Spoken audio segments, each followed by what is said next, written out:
Hi, Leanna here. I was talking to a friend recently about strategies for when you're in a social situation and you're feeling really overwhelmed.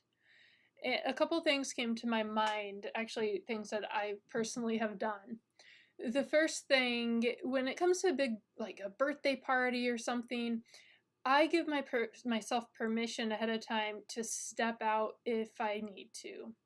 So, for example, I was at a birthday party a few months ago, and there were probably 15 or 20 people there, a lot of people talking to each other, and I was having a really difficult time coping. So I just went outside. I didn't say anything to anyone. They were all busy with each other anyways, so I wasn't being offensive.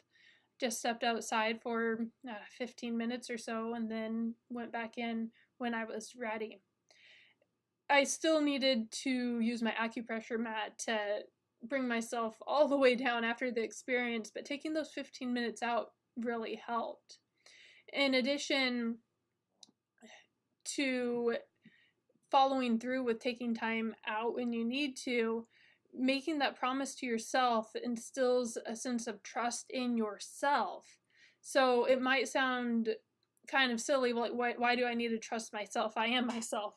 However, on a nervous system level, if you're not honoring your needs when they come up, you're going to develop anxieties to going to these different events.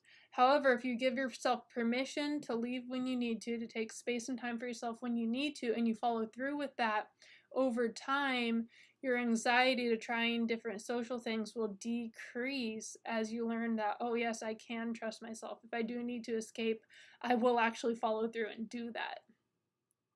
So, another technique that I use in a smaller group where people would definitely notice if I went off by myself is I preset the situation. For example, I went on a hike with two women from a social group I'm a part of, and before we started hiking, I just let them know that, hey, you know what, I really enjoy your guys' company, but sometimes when I'm in social situations, I have a tendency to get overstimulated or overwhelmed, and I need to take a little time to myself just to regroup, recharge, and then I can join again. And by doing this, they might think that's a little strange, but it's just like I've done this a few times and people are just like, oh, okay. And they don't really make anything of it. And then later, when I do need to take that time for myself, it's not a surprise to anyone. I just say, hey, you guys, I'm just going to take a few minutes over here to be by myself and I'll rejoin you guys in a bit.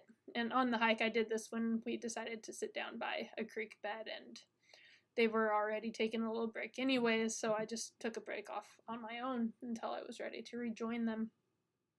So this avoids some awkwardness. For example, if you just let it build, let it build, let it build, let it build, and then all at once say, okay, I need to get out. I'm sorry, I can't handle this right now. Then your friends or the people you're with won't have any basis for understanding what's going on with you. Just by being open and honest in the beginning, or even at the time it happens, if you weren't in the beginning, that allows people the opportunity to be supportive and understanding of you rather than confused and wondering if they did something wrong or if you're not enjoying yourself. So I've talked to some people who will get so overstimulated that they might have physical like meltdowns. Like they might snap at their friends, they might start crying, they might start stimming a lot, whatever their stimming looks like. And when you look visibly uncomfortable or your mood is visibly changed and not good anymore, people will notice that. And if you're not verbally communicating why you're looking uncomfortable or why your mood has changed, then it'll just be a big question. Oh, what's going on with her? We don't know because she's not saying anything. So we'll just kind of try to pretend everything's okay. Maybe it is, maybe it's not. I don't know. So by being honest and open and very straightforward with the people you're with, that just takes all the question out of it. They don't have to wonder if it's something they're doing. They just know, oh, once in a while Leanna needs to go regroup by herself. That's fine. That's Leanna. Okay. It's not such a big deal. Another thing that'll do is it's very easy for me to drop into a meditative state. So for example, if I'm someplace fun like the Exploratorium with my children, of course I want to be interacting with them and exploring things with them as much as I can. But once in a while, I'll just kind of stand back and watch them while I drop into kind of a meditative state where I'm almost kind of zoned out and recharging within myself, because I can't just leave my children there, obviously. I need to be supervising them. So by disconnecting while still being physically present, I'm not really disconnecting from myself. I'm connecting deeply to myself, but disconnecting from what's going on around me as a way of recharging. And this is a skill that can develop in meditation, can help. But that's developing the meditation skill isn't what this particular blog post is about. So please leave a comment if these suggestions are helpful, or if you have other suggestions that help in those types of situations as well. Thank you.